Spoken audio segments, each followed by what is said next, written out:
In 1986, a newly married Japanese couple went on their honeymoon to Naha, Okinawa. What should have been a sweet and memorable trip turned into a tragedy when the wife suddenly experienced profuse sweating, convulsions, limb paralysis, and was rushed to the hospital, but she did not survive. Initially, doctors diagnosed her with acute myocardial infarction. However, as time passed, this case revealed many suspicious points, and new clues gradually led to the possibility that this could be part of a series of murders. All suspicions pointed to one person, but the suspect had a perfect alibi. His method of murder was meticulously calculated, like something out of a novel, causing people to call him a criminal genius. Who was the murderer? How did he commit the crime from afar? How did the police solve this mystery? You're watching The Crime Channel, where we explore the most mysterious cases and intriguing stories that you may have never heard before. As usual, before we delve into this mysterious case, don't hesitate to leave a like, subscribe to the channel, and turn on notifications to support us. Now let's go back to 1986 to better understand this incident. On May 19, 1986, Mr. Shinokawa Riki, 47 years old, and his wife Toshiko, 33 years old, went on vacation to Naha City, Okinawa. Before marrying Shinokawa, Toshiko had worked as a hostess at an Ikebukuro bar, where she met him. His sophisticated demeanor captivated her, and they quickly developed feelings for each other and proceeded to marriage. After getting married, Toshiko moved to Osaka to live with her husband. They had just gotten married in February 1986 and began planning their honeymoon. Shinokawa was considerate because his wife had just moved to Osaka and didn't have many friends. This made Toshiko very happy, thinking her husband was thoughtful and sensitive. She invited 3 close friends to join them, and the group planned to visit Ishigaki Island in Okinawa. At 11:40 a.m. on May 20th, when the group was preparing to board the plane, Shinokawa suddenly said that his company had urgent business to handle, so he couldn't go with them. Toshiko was quite confused, but since it had been a long time since she had the chance to travel with friends, she continued with the plan. Around 1:30 p.m., the group arrived at the hotel. Shortly after checking in, Toshiko suddenly felt unwell, experiencing sweating, nausea, trembling, difficulty breathing, and limb paralysis. Her friends immediately called an ambulance and took her to the nearest hospital. But unfortunately, by the time Toshiko arrived at the hospital, her heart and lungs had stopped functioning. Despite the doctor's best efforts to save her, her heart could not recover, and she finally passed away at 3:45 p.m. the same day. Initially, Yama Hospital diagnosed Toshiko's death as acute myocardial infarction. However, the treating physician noticed many unusual points based on her condition before and after hospitalization. Suspecting that this case might be related to a criminal case, the hospital notified the Okinawa police to investigate. Meanwhile, Toshiko's friends immediately contacted her husband, Shinokawa. Shortly after, Shinokawa quickly arrived at Ishigaki Island.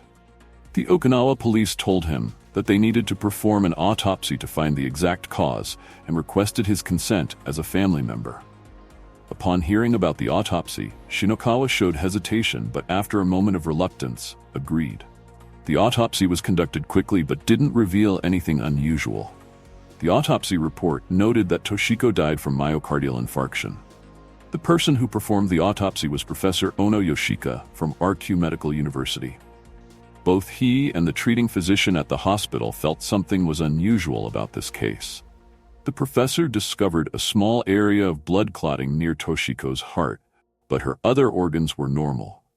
According to the information gathered, Toshiko had no history of heart disease, and before being admitted to the hospital, her health was very good, so she couldn't have died suddenly like that. In this case, it made the professor suspicious. Although the incident wasn't considered a criminal case yet, he still decided to take 30 millimeters of blood from Toshiko's heart and preserve it at the university's Forensic Research Center in case it was needed later. This decision later became an important factor in decoding the case. Toshiko's 3 friends always felt something was wrong about her sudden death.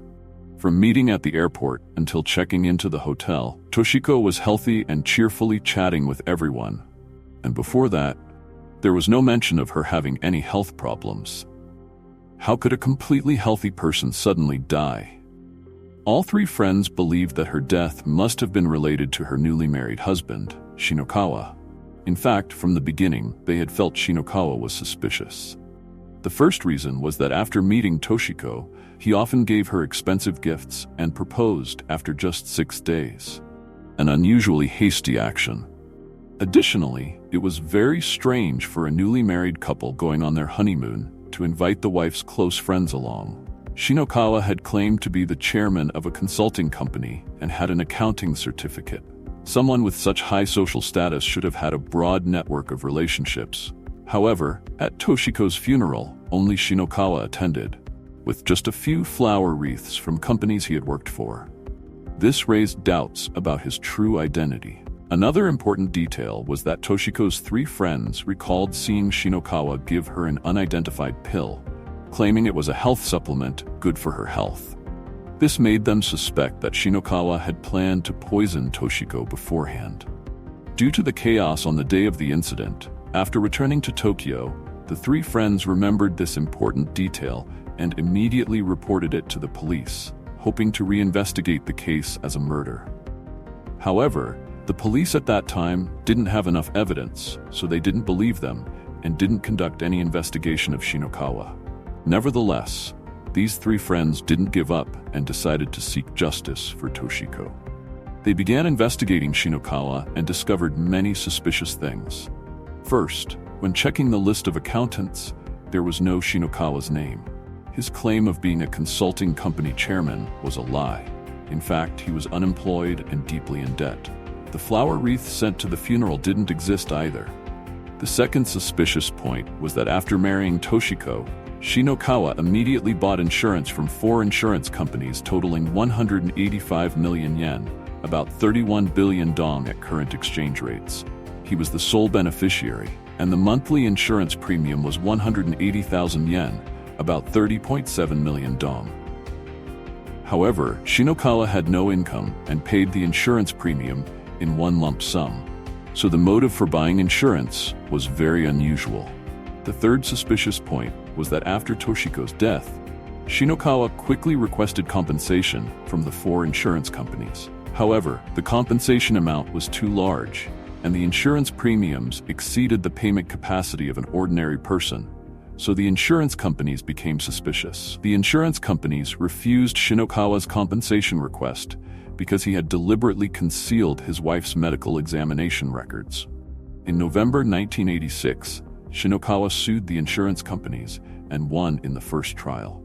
All this evidence made people suspect that Shinokawa had killed his wife to seize the insurance money. The insurance companies, along with Toshiko's 3 friends, cooperated and provided information to the media and police. Thanks to everyone's joint support, the case attracted the attention of 2 major Japanese newspapers, Focus and Nikkei Sport. After the media reported widely, the case between Shinokawa and Toshiko became the focus of public attention. The police had to investigate seriously. During the investigation, many shocking clues were discovered. First, before marrying Toshiko, Shinokawa had been through 2 marriages. Surprisingly, his previous wives had both died in their 30s from myocardial infarction and heart failure, just like Toshiko. His first wife was a nurse. They married in February 1965 and lived together for 16 years. However, in July 1981, his wife, then 38 years old, suddenly died at home. The death report stated she died from myocardial infarction. Because there was no connection to insurance money, no one suspected this case. 2 years later, in 1983, Shinokawa remarried. Less than 2 years later, in September 1985, his second wife felt unwell after a family gathering and died at the hospital due to heart failure. This time, Shinokawa received 10 million yen, about 1.7 billion dong in insurance money. Just 1 month after his second wife's death, Shinokawa met his third wife at a bar. After 6 days of knowing each other, Shinokawa proposed to his third wife, who was Toshiko, and they registered their marriage in February 1986. 2 months later, in early April, Shinokawa bought insurance for Toshiko with a total value of up to 185 million yen. In May of the same year, Toshiko died from acute myocardial infarction while on their honeymoon. This series of insurance-related cases attracted police attention. However, investigating the real cause behind the deaths of his two previous wives was very difficult. Toshiko's case was initially concluded as death from illness, since her body was cremated. Due to lack of direct evidence, the police couldn't arrest Shinokawa. In 1990, 4 years after Toshiko's death, the lawsuit between Shinokawa and the insurance companies was still ongoing. When people thought the appeal result would be the same as the first trial, a turning point occurred when an important figure appeared, Professor Ono Yoshika, who had performed Toshiko's autopsy. Professor Ono had followed this case for 4 years. During his research, he realized that Toshiko's symptoms before death, severe abdominal pain, sweating, nausea, difficulty breathing, and limb paralysis, were very similar to symptoms of poisoning from a plant. This professor decided to send Toshiko's remaining blood sample to a specialized agency to test for toxins. The results confirmed his prediction. A conatine poison from the monkshood plant was found in Toshiko's blood sample. This is one of the world's most poisonous plants. Just 3 to 5 milligrams of this poison can cause death. Nervous system poisoning from accidentally eating monkshood can cause symptoms like vomiting, difficulty breathing, organ failure, and in serious cases can lead to death. The most common cause of death is usually ventricular fibrillation or cardiac arrest, which explains why Toshiko was diagnosed with acute myocardial infarction. With evidence from Professor Ono confirming that the victim was poisoned, Toshiko's case officially became a murder case. Perhaps sensing the situation was unfavorable, Shinokawa actively withdrew his lawsuit against the insurance companies before entering the appeal trial. On June 9, 1991, Shinokawa was arrested by police on suspicion of embezzlement.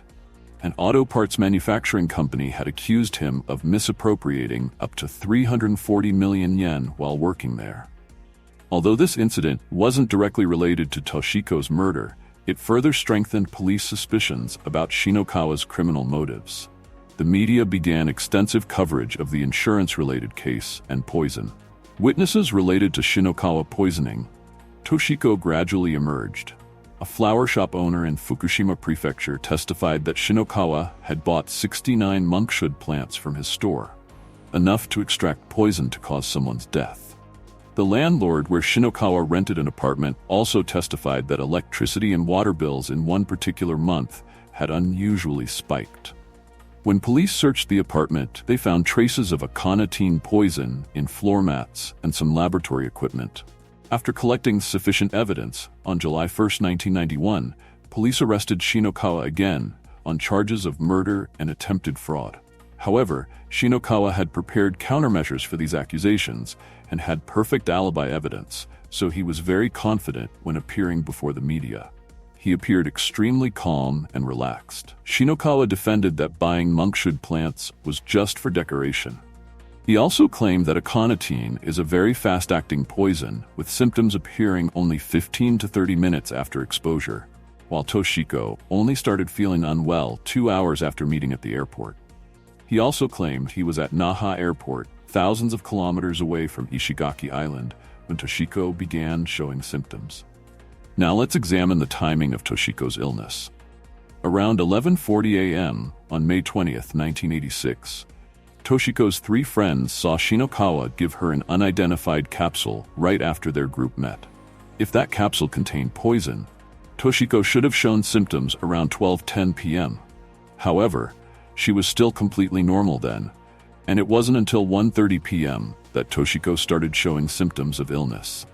Going back to 1 p.m., 30 minutes before Toshiko began showing symptoms, she had just gotten off the plane with her 3 friends, while Shinokawa was at the airport, so he had a clear alibi. Although the prosecutor presented many circumstantial evidence, they lacked direct evidence. Specifically, prosecutors couldn't prove how Shinokawa had managed to delay Toshiko's poisoning symptoms. Even when Shinokawa was arrested, prosecutors still couldn't formally indict him. In an interview, Shinokawa said he had consulted experts about whether any capsules existed that could remain in the stomach for more than 2 hours without dissolving. Unfortunately, Japan neither had nor produced such capsules, and they couldn't be bought on the market.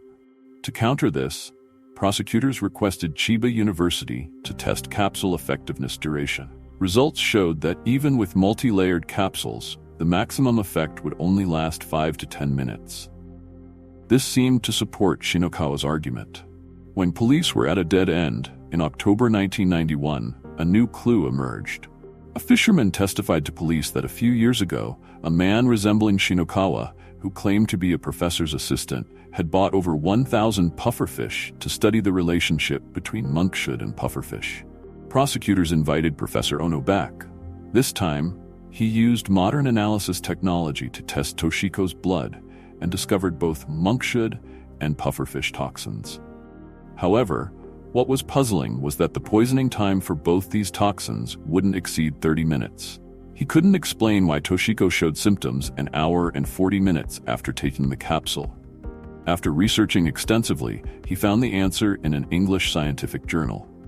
Professor Ono discovered that monkshud and pufferfish toxins could interact with each other. Monkshud would open sodium channels in the body, while pufferfish toxin would close them. When used together, monkshud's effects would be inhibited, creating an antagonistic effect. However, pufferfish toxin decreases faster than monkshud toxin, so when pufferfish toxin drops to zero, monkshud toxin still remains at half strength, leading to poisoning and possible death. In court, Professor Ono also confirmed that the ratio between monkshud and pufferfish toxins could be adjusted to weaken each other's potency. He had succeeded in revealing how Shinokawa carried out the assassination by creating a time gap between two poisonings. Experts confirmed that Toshiko's blood contained both monkshud and pufferfish toxins. They also had evidence of Shinokawa buying large amounts of monkshud and pufferfish. Prosecutors argued that Shinokawa had laboratory equipment and capsules that Toshiko had used before dying in his home, deducing that Shinokawa had extracted monkshud and pufferfish toxins and put them in capsules to carry out his crime. Regarding the motive, prosecutors argued that Shinokawa was in debt and had planned insurance fraud by killing his wife, and the hasty marriage was aimed at withdrawing money. They also accused Shinokawa of starting to buy monkshud and pufferfish from 1981, meaning the sudden deaths of his previous wives could also have been from poisoning. Due to the severity of the case, in 1994, the Tokyo District Court sentenced Shinokawa to life imprisonment. Although the defendant didn't admit to the charges, Shinokawa continuously appealed the verdict and showed dissatisfaction. In the 1998 appeal, the Tokyo High Court upheld the original verdict. Shinokawa then continued appealing to the Supreme Court until January 21, 2000, when the Supreme Court rejected his appeal and sentenced him to life imprisonment.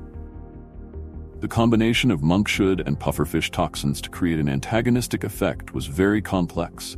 Even experts would find it difficult to achieve. However, Shinokawa succeeded in the formula despite only having a high school education.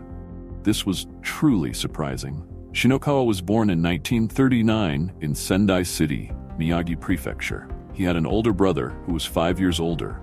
His father was a professor at Tohoku University, and his mother was also an intellectual. The family was relatively well off. However, everything changed when his father got involved in politics. When Shinokawa was in 3rd grade, his father was arrested for political reasons, and the family quickly fell into poverty. When he was in 5th grade, his father was released, but his mother had taken a lover and abandoned the family. When his father returned home, he didn't care about his children and only focused on political activities. His mother was later abandoned by her lover and returned home in a depressed state. Too exhausted, she took sleeping pills to end her life. This scene occurred before Shinokawa's eyes. He witnessed his mother struggling in agony before dying. He always blamed himself for being useless, which led to his family's situation. After the family tragedy, Shinokawa was forced to live independently. In 1955, he entered Sendai Junior High School. After graduating, he planned to take the entrance exam for Tohoku University, but failed, so he ended up with only a high school diploma. Afterward, his work life was unstable, his financial situation was precarious, and his debts piled up. In this desperate situation, he began to develop bad intentions and embarked on a path of crime. Shinokawa never admitted to his crimes. In prison, he published 2 books claiming his innocence to the public. In the books, he described the case details in detail and maintained his innocence, but what he said couldn't be verified. In 2012, Shinokawa, at 73 years old, ended his controversial life in an Osaka hospital. What do you think about this cruel killer? Leave your thoughts in the comment section below to discuss. And before you go, don't forget to like, subscribe, and turn on notifications to follow more cases on the Crime Channel.